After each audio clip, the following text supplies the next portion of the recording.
Chapter 11 The Miracle.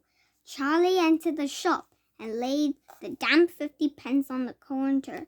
One Wonkle's wimple scrumptious fudge-mellow delight, he said, remembering how much he had loved the one he had on his birthday.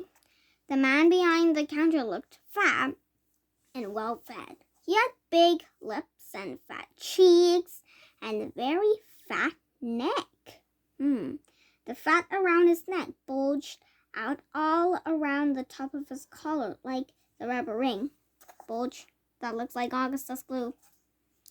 He turned and reached behind him for the chocolate bar.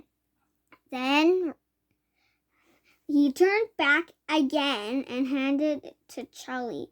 Charlie grabbed it and quickly tore off the wrapper and took an enormous bite.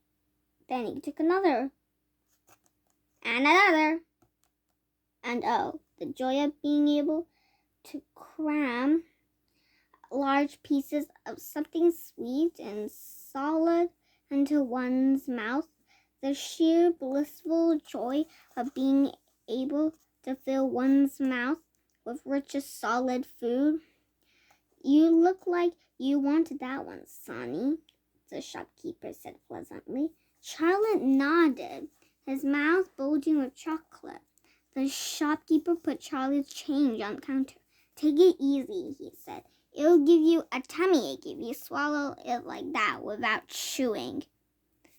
Charlie went on wolfing the chocolate. He couldn't stop, and in less than half a minute, the whole thing had disappeared down his throat. He was quite out of breath, but he felt marvelously, extraordinarily happy. He reached out a hand to take the change.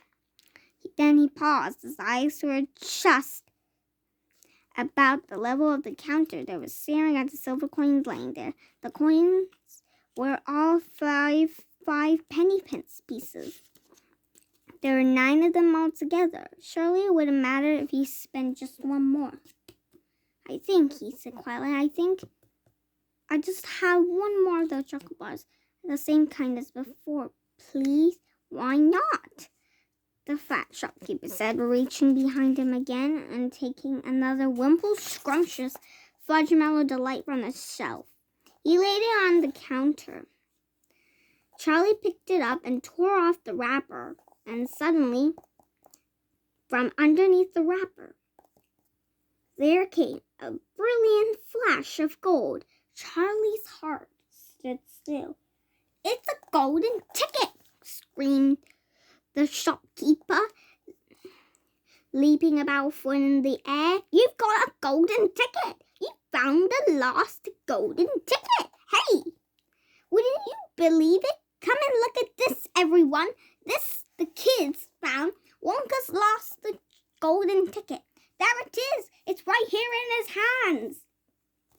It seemed as though the shopkeeper might be going to have a fit.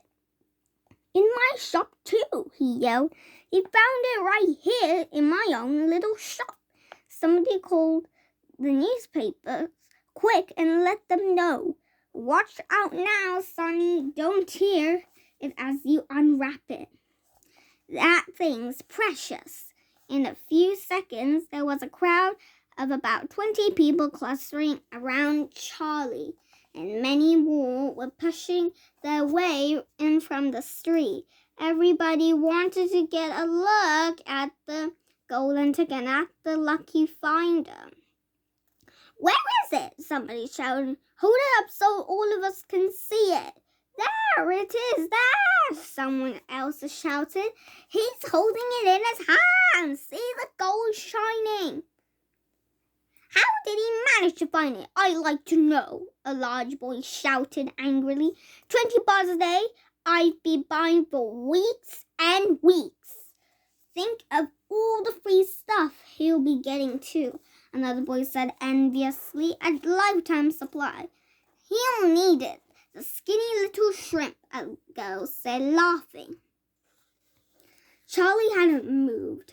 He had even unwrapped the golden ticket from around the chocolate. He was standing very still, holding it tightly with both hands while the crowd pushed and shouted all around him. He felt quite dizzy. There was a peculiar floating sensation coming over him, as though he were floating up in the air like a balloon. His feet didn't seem to be untouching the ground at all. He could hear his heart thumping away loudly somewhere in his throat. At that point, he became aware of a hand resting lightly on his shoulder. And when he looked up, he saw a tall man standing over him. Listen, the man whispered. I'll buy it from you. I'll give you 50 pounds. I'll bet it, and I'll give you a new bicycle as well, okay? Are you crazy? Shouted a woman who was standing equally close. Well, I give him 200 pounds for that ticket. You want to sell that ticket for 200 pounds, young man? That's quite enough for that. The fat shopkeeper shouted, pushing his way through the crowd and taking Charlie family by the arm. Leave the kid alone, will you? Make way there. Let him out. And Charlie, as he led him to the door, he whispered, Don't you let anybody have it. Take it straight home, quickly, before you lose it. Run all the way, and don't stop till you get there. You understand? Charlie nodded. You know something, the fat shopkeeper said. Pausing a moment and smiling at Charlie, I have a feeling you needed a break like this. I'm awfully glad you got it. Good luck to you, Sonny. Thank you, Charlie said, and off he ran, running through the snow as fast as his legs would go, and he flew as he flew past Mr. Willy Wonka's factory.